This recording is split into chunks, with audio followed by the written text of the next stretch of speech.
Hi family, God has a word for you today, actually 2 words, and the first one is don't let judgment cause blindness so you miss the best that God has for you. God has been speaking to me about judgment in so many different ways, and this is where the second word comes in that I'll be sharing in a few minutes. He's been highlighting the topic of judgment so often and in a few different ways, and I know that he wants me to share it with the family because I know that it's going to help so many of you. Heavenly Father, I surrender to you. Make this atmosphere consumed with your presence right now in Jesus' mighty name. Holy Spirit, bring your fire and touch your children.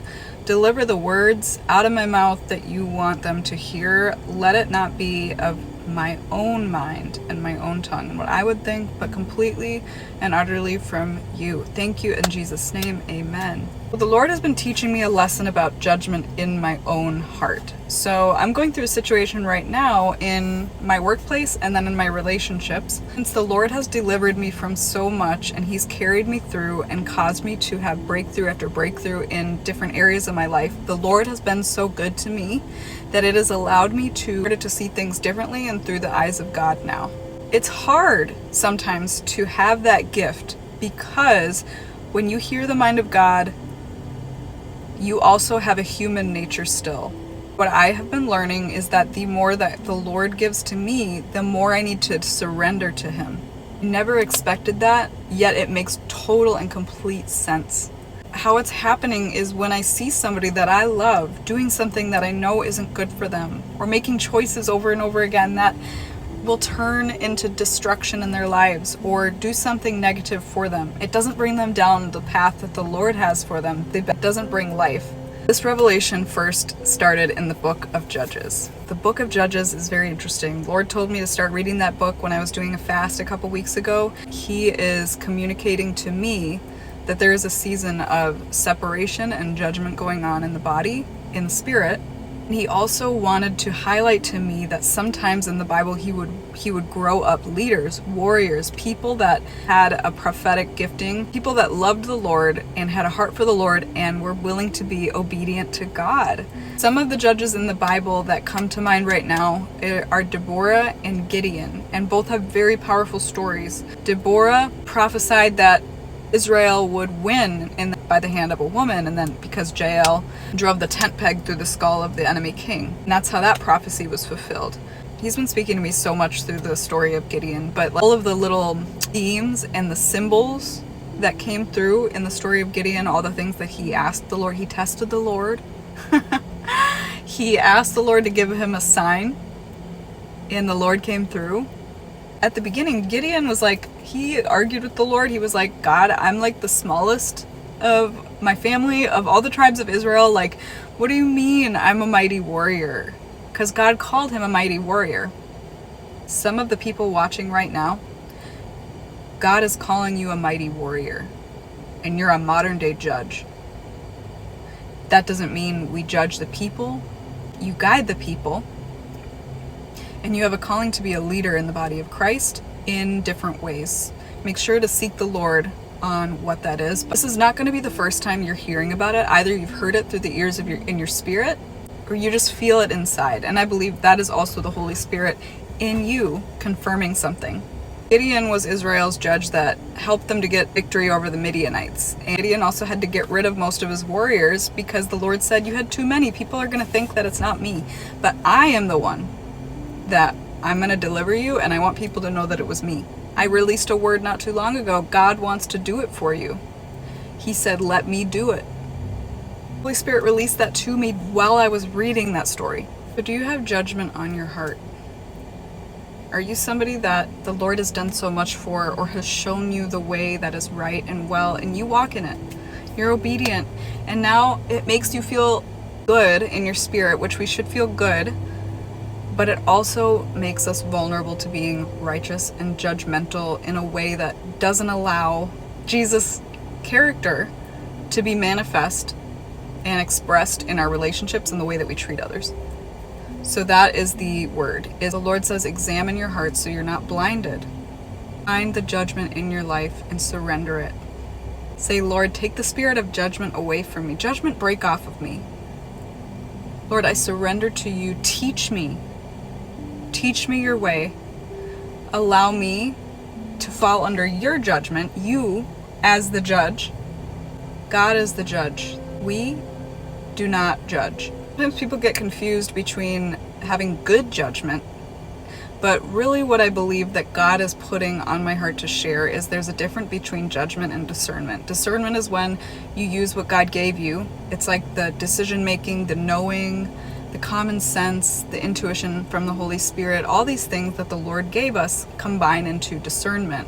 Another word for that is have good judgment. Discernment, it's more about understanding. It's more about the Lord ministering to you by His Spirit, making sure that you and your family go down the right path. In James 4:8, it says that self-righteous judgment is wrong and God opposes the proud.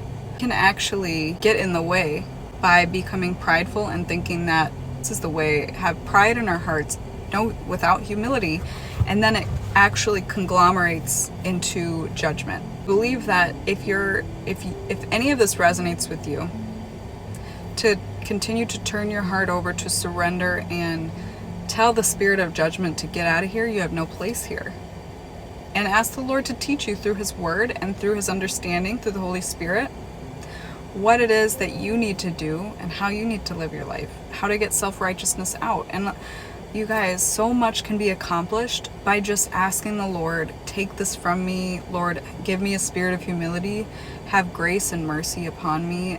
Cast off pride. Lord, take away my prideful heart and give me a heart of humility so I can treat people the way that you always intended. Say, Lord, you are the judge. I take myself off that judge seat. Here are some signs you might be judging without knowing it. Silent critiques. You're assuming motives of somebody. Think they didn't text back because they're so full of themselves and they think nothing of me. That's passing judgment. In fact, in 1 Samuel 16:7, it says, only God knows the truth and the heart of people. We don't. Number 2, comparing ourselves to others. Thinking, at least I'm not as messed up as that person. And this can even happen as a thought without you even saying it. Passing judgment on lifestyle, having thoughts about somebody's lifestyle that are negative. Judging by the outward appearance, having thoughts based on outward appearance without knowing the full story. Silent disgust or disdain. You can roll your eyes. You can use nonverbal body cues to show your judgment. And the 5th one is thinking that we're more spiritually elite because we've done more. We have spent time with the Lord. We have pursued a life of sanctification and purification. So you can get into Pharisee territory and start to act like the Pharisees did, not even wanting to sit with the people that were lowly and the people they just, like the homeless people, the beggars, they wouldn't even give them the time of day when Jesus invited all of those people to sit at His table. Another revelation that I'm getting now is if we're ever in question in what we should be doing, always think back to how Jesus behaved in the gospel. There's a famous saying, what would Jesus do? And it sounds cliche, but honestly, it couldn't be more true in this area. Second word that the Lord gave me about judgment is a continuation of a word He recently gave me, a warning for the body of Christ about not using things of the Spirit, things that He has made holy, as sources of entertainment or misusing them in general. The Bible says that at some point God can give you over to your desires and you can perish because of that. This keeps coming up and I cannot ignore it. When something continues to just keep coming up, it's like God is highlighting that.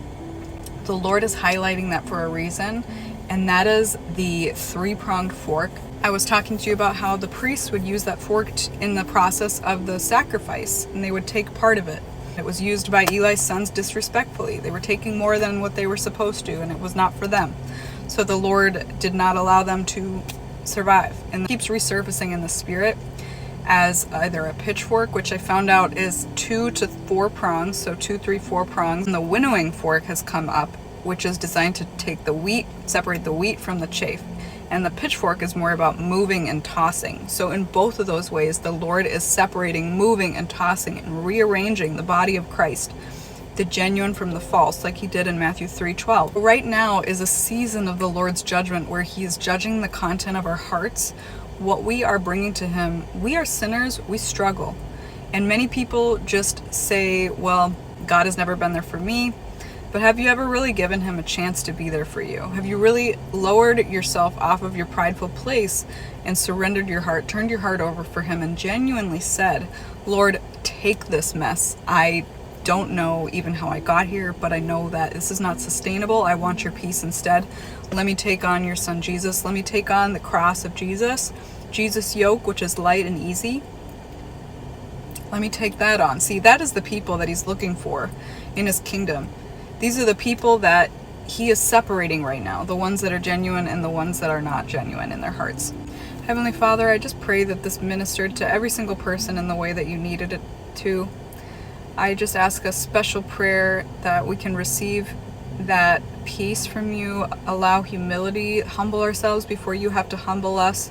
Let us not be given over to our desires. Let us take control of that first and allow you to come in and clean us up. Father, in the name of Jesus, amen. Family, I also wanted to just thank you for being a part of the ministry here. My biggest prayer is that more people will know Jesus and that more people will be in heaven. And just what we are talking about here, the words that he's releasing here, will bless people who will then bless the people that they're connected to. And the resources that I offer are to help you break free from addictions and depression. And the Lord has actually called me to open an addiction center and a counseling center that is rooted in Christian teaching, so people can know Jesus and can know the freedom that he has, because the Lord has told me that too many of his children in his army are bound by chains of addiction and depression. So any sowing of a seed or donation to the ministry is so helpful because it allows me to work in that purpose and help me to walk that path that God has called me to. So consider sowing a seed or a donation, especially when you hear a word that you know is for you, that the Spirit has been talking to you about. If you sow a seed and according to that word and say, Lord, I'm seeding toward this word, that holds weight in the kingdom. You purchase a t-shirt, a course, a guide, or you book a mentorship session, know that you're helping God's mission for me and the assignment that he has called me to do. So thank you for everyone who has done that so far. God has overwhelmed me through you guys with his goodness, and I just am so grateful. Make sure to type amen to come into agreement with this word in the comment section and pray for somebody that you see is struggling. Make sure to like this video, follow, subscribe. I will see you in another